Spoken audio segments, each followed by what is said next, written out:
Hey, hey, hey. Welcome to Leadership Tea Talk with Dr. Dangerfield. And I'm so excited today to have my guest, Kendra Childs Jones. And I would like y'all to welcome her in because, one, she's my cousin, Mhm.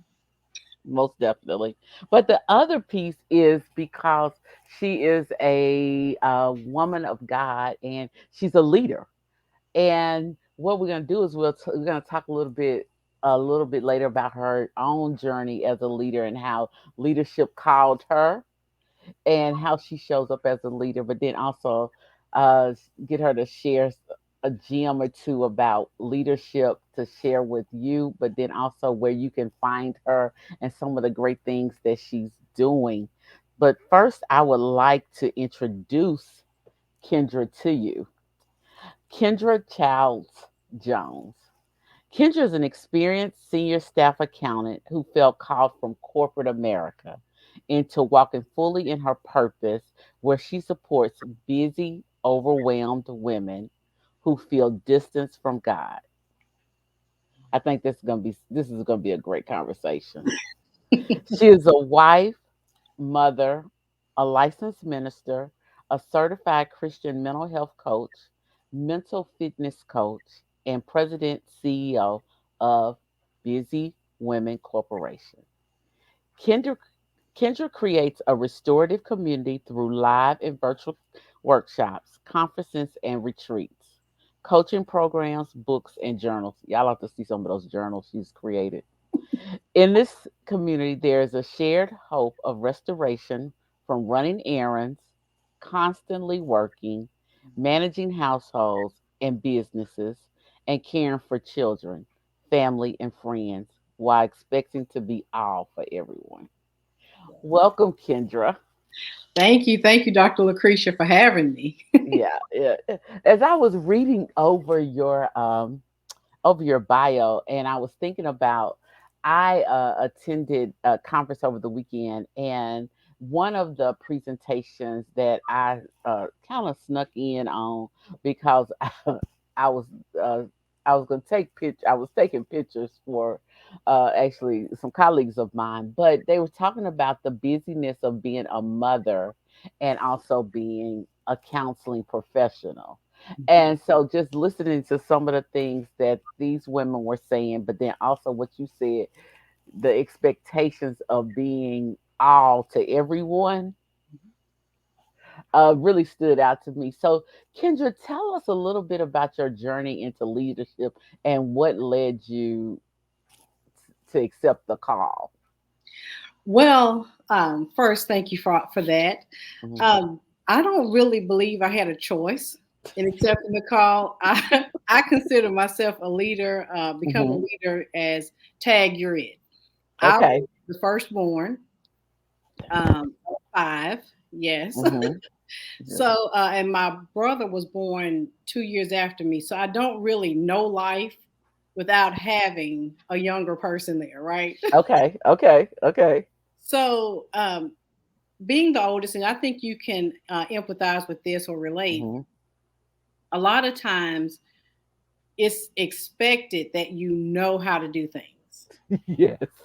Because simply because you're the oldest. And This so, right. yes. And so, because of that, I learned at an early age that I need to figure things out. Mhm. And so being able to figure things out quickly, it's not always right, but it gets the job done. That's seen by others as, man, she is a great leader because she knows how Mhm. to take the lead. She is self motivated, Mhm. self propelled. So let's follow her. And that's not a bad thing, but it can be heavy at times, right? Yes, yes. Having to carry that load of expectation. Yes. Yes. And as a child, well, I'm gonna say even as an adult, I didn't Mhm. really realize the weight of that because I was just doing what I knew. Yes. I knew that there were people depending on me. I had my Mhm. first child when I was 22. Mhm. So I went from being the oldest child to now Okay. being a mom. Okay.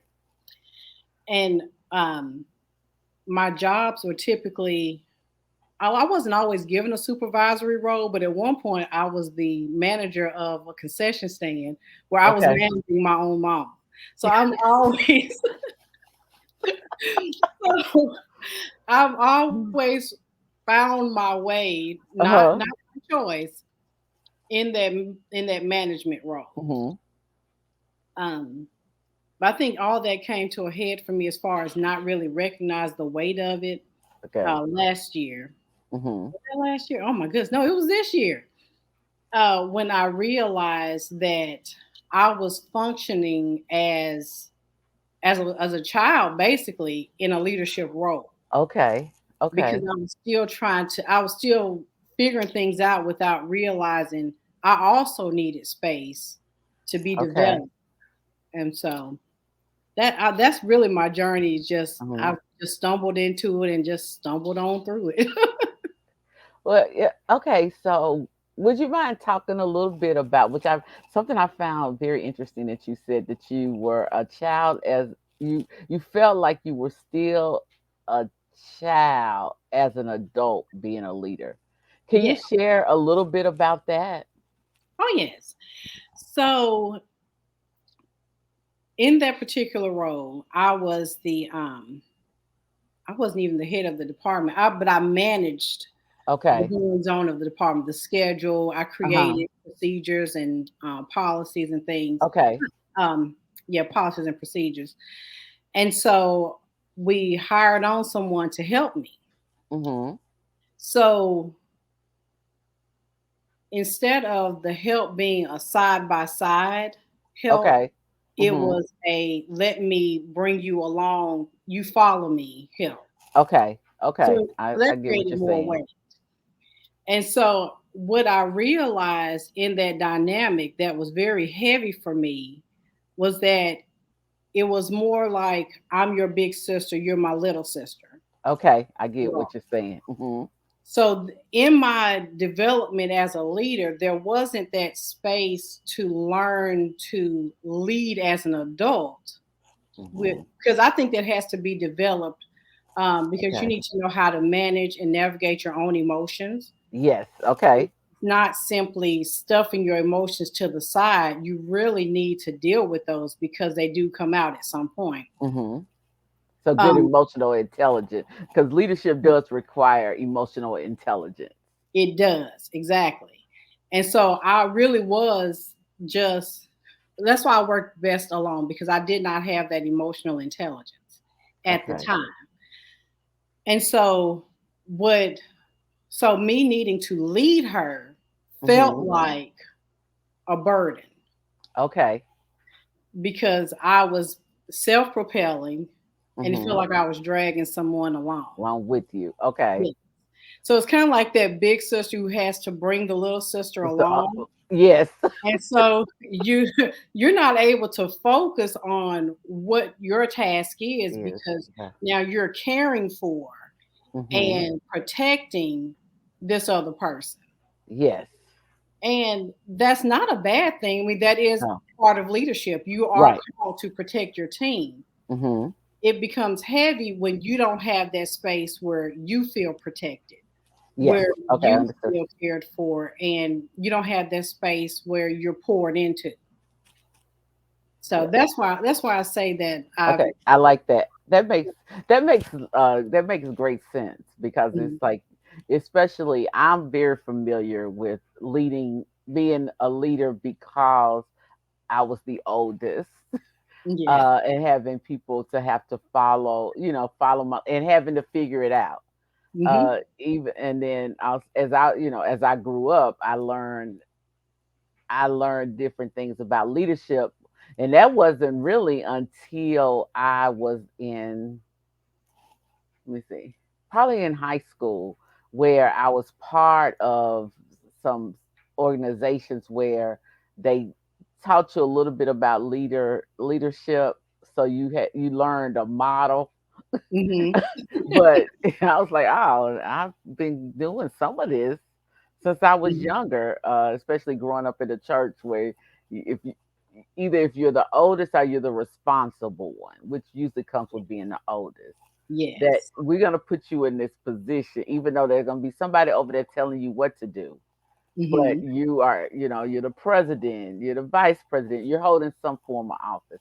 So very familiar with that. And then learning leadership once, I got in high school, and then watching how that shifts, because when you're leading different people. So you have to learn how to lead in different ways and spaces.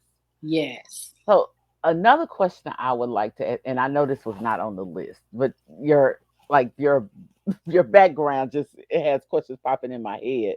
Hmm. When you transitioned out of corporate America into like where you are now, how did you see a shift in your leadership then, or your identity as a leader, how you perceive yourself as a leader? I did. So my transition out of corporate America, it almost felt like I was forced out for health reasons. Okay. As I mentioned before, I'm often placed in spaces where I hmm have to lead and care for others, hmm but I wasn't taking care of myself. Okay. And so with that, um, with that, the change that I felt in my leadership style was, hmm it's gonna sound a little selfish, but I need to take care of me first. I Okay. need to Let's talk about develop, leadership. and so that I can pour into people, because I hmm love pouring into people. I Yes. love developing people and helping them grow. hmm But I had to shift the priorities, if that Okay. makes Okay. That makes sense. or to say it even better, I had to put myself on the list of priorities because I didn't see myself Okay. as having earned or needing that hmm development to pour into others. I just figured out what they needed and gave it to Okay. them. Okay. So when I transitioned out of corporate America, that actually gave me time to see what it is I hmm actually do need as a leader, Okay. in order to grow and develop. Okay. That's good to know. So, what is, like, if you had to pick one key gem that you would like to share with other individuals out there that are leaders, or other women that are placed in positions of leadership? What is something that you would like to share with them? One I would like to share is know yourself outside of leadership. Know who you are, know what you bring to the table outside of what's expected of you. Mm-hmm. Um, because I think a lot of times, well, I know for myself, you lose your own identity sometimes because it feels like that may not actually be the case, but it feels like you're only seen by what's needed. Mm. Oh, I need someone who is organized. Oh, well, Kendra can do that. Or, oh, I need someone who is a great speaker. Oh, I get Lucretia to do that. But who am I? Who are you outside of that? What are those vulnerable spaces? Um, Mm-hmm. what do you need as a person to function? Like I need structure in my life. Okay. But those sometimes when you're in spaces where those around you need you to be more flexible, Okay. and that's okay Mm-hmm. to function in those spaces, but you need to find time to build that structure for yourself so that you can be what others need you to be. Okay. That's good. That's great. So know yourself. Mhm. Don't, and something I love that you said, do not lose yourself in your identity as a leader. Yes. Yeah. Yeah. So that's great. Those are great gems. So the next question is, what is your favorite tea? Because I like tea. And then if you're not a tea drinker, what's your favorite drink? Well, I do like tea. My favorite Uh-huh. tea is ginger turmeric tea. Okay. Yes. Because turmeric is good to decrease Uh-huh. inflammation. I'm very practical, so I like, Yeah. I like what things do. But ginger is good for digestion and Yeah. Uh-huh. acid reflux and all that. And I just love the taste of it. Okay. I think everybody that has been on here so far is their favorite tea is it has something with ginger in it. That could either mean we like that little heat, or we all have digestive issues. Right. What? It could be one or the other. One or the other. That's true. That's true. So can you tell everybody where they can find you, what you have to offer, what you're doing now? Okay. Well, I can be found on Instagram and Facebook under the Busy Women. I also Make have a sure you spell website. that for them because it's not the typical busy. That is true. It's BUS-E women, and it's spelled that way because we are empowered, we're encouraged, and we are emboldened through God, Christ, and the Holy Spirit. And so it doesn't mean that we don't life doesn't get hectic. It Mhm. just means that we're not doing it under our own strength. So you can find me on those platforms under Busy Women. You can also find me under Kendra Childs Jones, but that's not as fun. I also have a website, busewomen.info. And that's where you can find, just little encouragements and things like that. I am in my creative space lately, so I've been creating journals and planners, coaching programs. Right now, I have our mastermind cohort going through the Setting Myself Up for Success program, and Mhm. that's a quarterly program that helps women like ourselves who pour into and develop others. It Mhm. actually gives us that space to know ourselves outside of leadership Okay. and to get ourselves prepared to pour into others, making sure, well, how do they put it? Putting your face mask on first, your Right. oxygen. Okay. Mhm. Yeah. So that's what that program is for. Okay. And then I have currently have two cohorts going with mental fitness, and Okay. that's where we're the program that you and I went through on positive intelligence, where we Mhm. are delving deeper into emotional fitness and just how to better navigate our emotions and what comes Okay. with life. Yeah. Okay. So that's great. So everybody, you can catch Kendra. She has several places, and I'm gonna put that information below. You'll find that information below the video so that you can find her and check her out and support her.